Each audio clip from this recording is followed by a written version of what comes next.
नमस्कार, मैं हूं जयेश और आप देख रहे हैं द पैम्फलेट।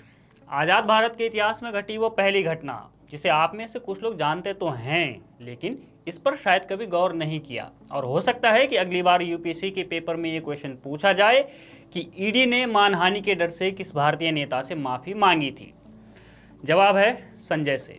अच्छा, संजय कौन? संजय यानी संजय सिंह, आम आदमी पार्टी के राज्यसभा सांसद।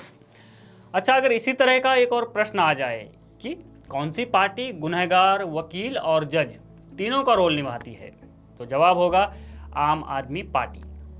मतलब इस पार्टी का तो ऐसा है कि ये हमेशा सनी देओल की फिल्म जिद्दी वाले मूड में रहते हैं।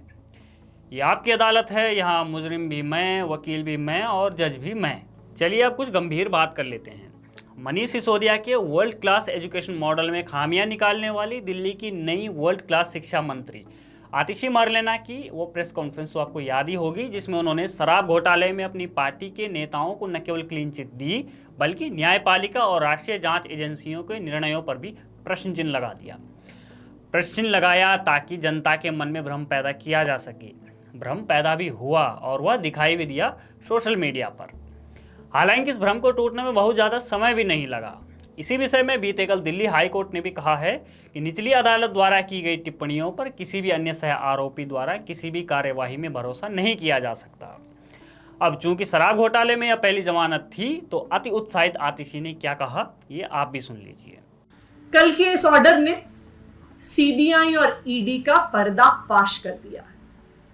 अब यह स्पष्ट हो गया है कि ये जो चार्जशीट हैं जो सीबीआई और ईडी दाखिल करती हैं, ये सीबीआई और ईडी के दफ्तरों में नहीं लिखी जाती हैं। बहरहाल कोर्ट का ऑर्डर पढ़ें तो आतिशी के दावे के उलट उसमें 3 चीजें सामने आती हैं, जो यह बताती हैं कि आम आदमी पार्टी की मंत्री ने न्यायपालिका के ऑर्डर को तोड़ मरोड़ कर पेश किया है।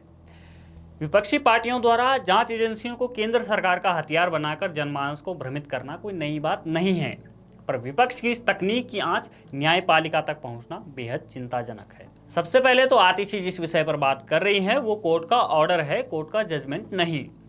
और ऑर्डर किसी मेरिट के ऊपर नहीं दिया गया है, बल्कि शुरुआती लेवल पर जमानत के लिए दिया गया है।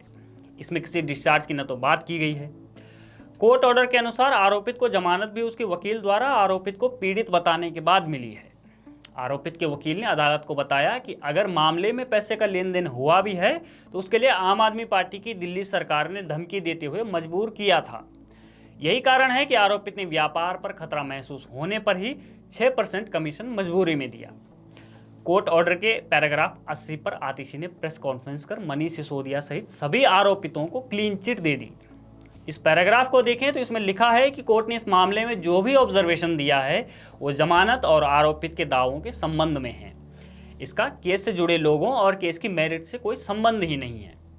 यह ऑर्डर शराब घोटाले केस में कोई बदलाव नहीं कर रहा है, बल्कि कोर्ट के ऑर्डर से साफ है कि शराब घोटाला इस जमानत से झूठा साबित नहीं होता। तो फिर अब सवाल उठता है कि क्या ये आतिशी की मानवीय भूल है? हालांकि ये कैसे संभव है, जबकि शराब घोटाले से बचने के लिए दिल्ली की केजरीवाल सरकार ने करोड़ों रुपए के वकील अपने पक्ष में खड़े किए हैं।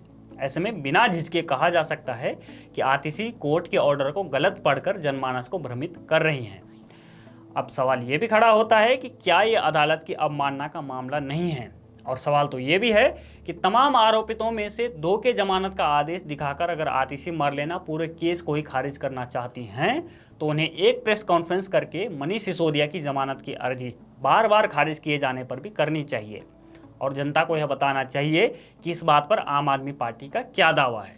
आतिशी मरलेना ने न्यायपालिका के आदेश को इस तरह पेश करके विषय की गंभीरता को और अधिक बढ़ा दिया है। अदालत आतिशी के झूठ पर कार्रवाई करती है या नहीं, यह तो अदालत के विवेक पर निर्भर करता है, लेकिन हम इस बात पर जरूर विचार करें कि अपने राजनीतिक उद्देश्य के लिए दंभ और झूठ के आडंबर में आम आदमी पार्टी कितनी और राष्ट्रीय संस्थाओं को मलिन करने की योजना बना रही है, और इसका पता कौन सी प्रेस कॉन्फ्रेंस से चलेगा।